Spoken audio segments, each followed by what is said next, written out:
So the man who stabbed Tory Lanez 14 times, including in the back of his head in prison, and tried to kill him, well, he's speaking out. He's explaining why he tried to kill Tory Lanez. What exactly took place between you and Tory Lanez that day that you stabbed him allegedly? Okay. That day? Nothing much took place that day. Everything led up to that day, but that day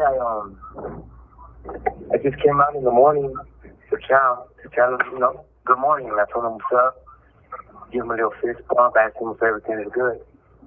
We had a little situation the night before and the day before. So what was the situation the night before and the day before? So I heard some rumors that he was trying to put money on my head. He felt uncomfortable living next to him. Said I was a threat. So I confronted him. And then I found out the same thing. He tried to put money on my head, so he said I put money on his head. We had a little discussion or whatever. So the next morning, that night, he said some kind of crazy.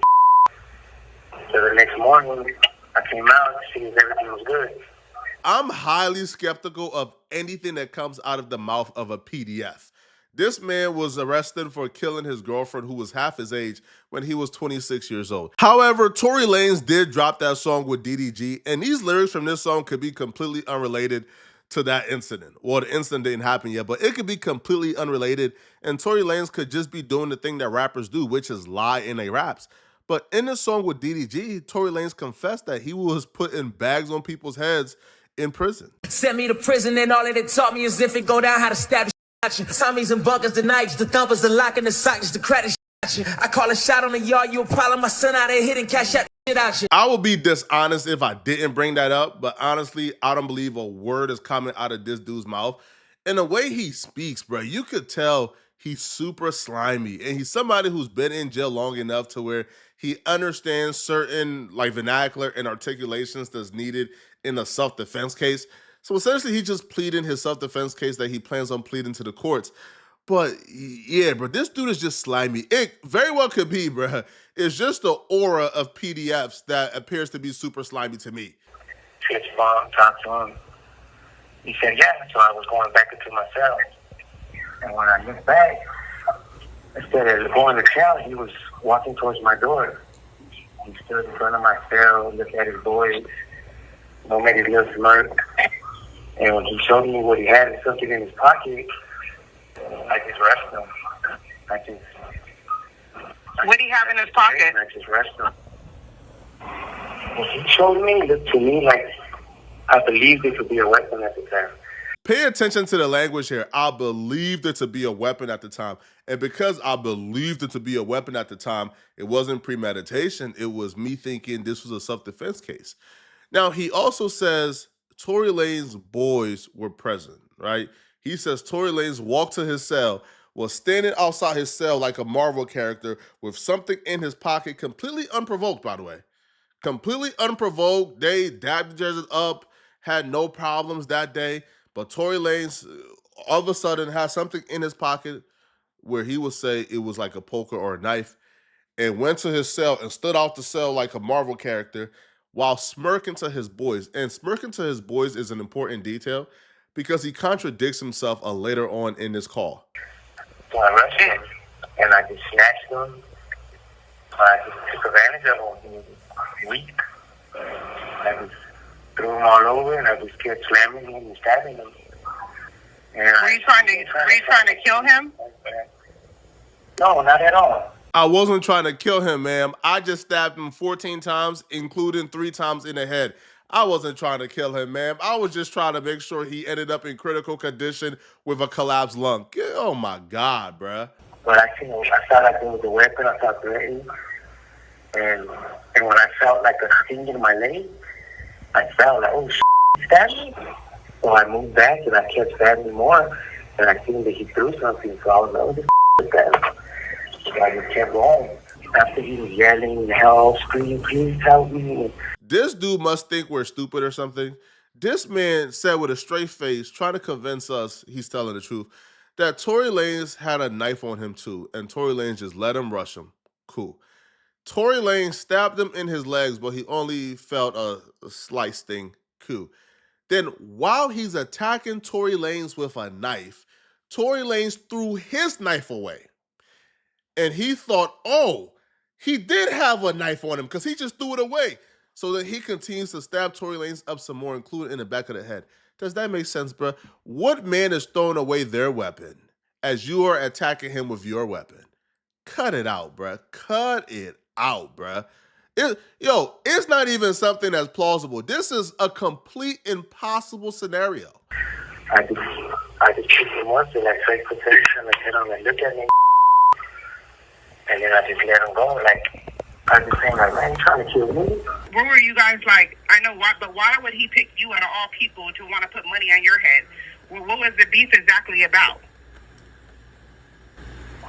It was really no beef. He just popped a lot. And I had confronted him a while back about always saying certain around me. Like, I'll take a fade, I'll knife up, I'll put a in his place. And to me, after like the second, third time hearing that in a conversation, I was like, man, what you trying to say? So I approached him and told him, like, what's up? Like, just go, I'll come into your cell, we'll do whatever. Like, let's play this game then. Because I felt like he was kind of antagonizing me, like testing me, like if someone was afraid or something. We were cool in the beginning. We were cool for like a year. We chilled, kicked it together, everything. They did. They're not on that type of prison yard, Rochelle. Okay. No. They got like little fractions, but she was more like he was different. He started kicking it with certain people, you know. And when we started doing that, that's kind of when we had our little misunderstandings and we stopped talking as much. But we were neighbors for a while. I've been knowing him for about 2 years already. Okay. And during the situation when you and him grew a friendship? Yeah, we were cool. We chilled, we ate, we drank, we partied, kicked it. Yeah, we were good. This is just pure hate. Him and Tory Lanez were apparently homies. They apparently was kicking it and partying. Even the language he's using, bro, partying, having fun, he sounds like a lifer. He sounds like somebody who has made away with jail is my home for life. I have no plans of ever getting out. Because he's talking about jail as if it's like something fun. There's no such thing as partying in jail, bro. I refuse to believe it, bro. But, him and Tory Lanez is having normal conversation. Tory Lanez is letting him know, man, listen, man, I ain't afraid to fight none of these people in here, man. Listen, bro. Listen, bro. Like, I'm going to protect myself. I'm going to stab him if I got to stab somebody. Tory Lanez is telling you as a homie, you feel me? He's getting ready for whatever comes his way. You take that as a threat towards you, it just shows me, bro, this man was looking for a reason to try to pick with Tory Lanez, bro. This man is probably an undercover racist. I'll be real with you, bro. All right, because even the scenario, bro, we're talking about, bro, Tory Lanez is having a friendly conversation with him, talking about how, man, listen, man, if all these other dudes ever try me, man, I'm going to really get down. You feel me? I'm not scared of none of these dudes. You take that as if he's testing you. It shows, bro, you have a superiority complex. He's probably an undercover racist, to be honest, bro. Because to me, that level of vitriol to stab somebody 14 times, you got to really hate them. And to hate somebody like Tory Lanez for what? Like, y'all never had any type of major conflict or beef? How much did the guy tell you that he paid to have you killed to get off the yard? Oh, he said double whatever I was offering, but I never made that offer. That's what I never understand. He said that someone told him I offered people money to get rid of him. So he said he would give that person double and some dope and stuff. But truth be told, I never offered no money. Like, why would I offer somebody something I could do? It didn't make sense.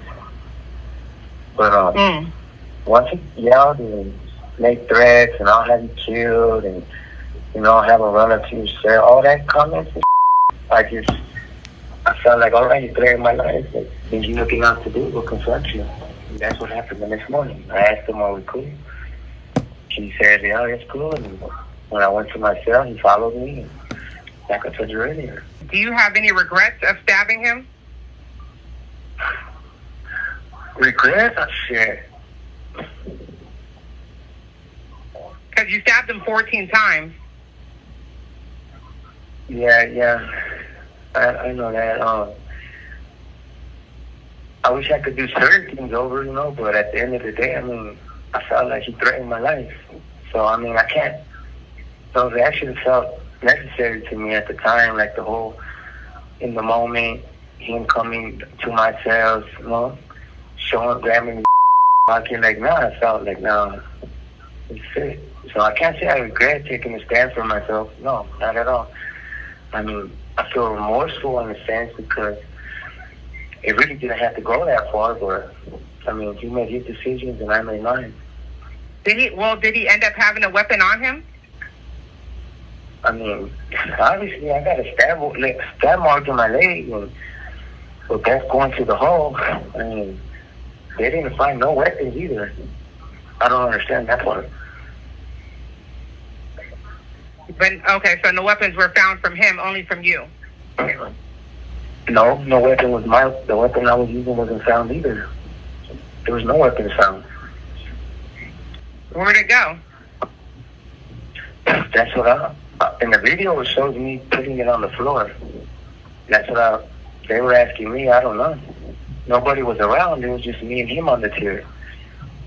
There wasn't no day room. Nobody was standing next to us. It was just me and him.